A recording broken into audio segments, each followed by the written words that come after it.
First station, Jesus is condemned to death. We adore you, O Christ, and we praise you. Because by your holy cross you have redeemed the world. In the morning, the chief priests, elders, scribes, and the whole council, binding Jesus, lead him away and took him to Pilate. And they all condemned him, saying, He is guilty of death. We have found this man, saying, He is Christ the King.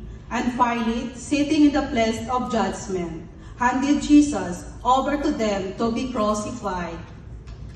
God spread not his only Son, but delivered him up for all of us. Let us pray. O Lord Jesus Christ, you came down upon earth from the glory of the Father in heaven, and shed your precious blood for the remission of our sins. How humbly we pray that on the day of judgment we will find us worthy to be placed at your right hand, and to hear your words, Come, bless, O my Father. This we ask of you now, living and reigning forever. Amen. Hail Mary, full of grace, the Lord is with thee.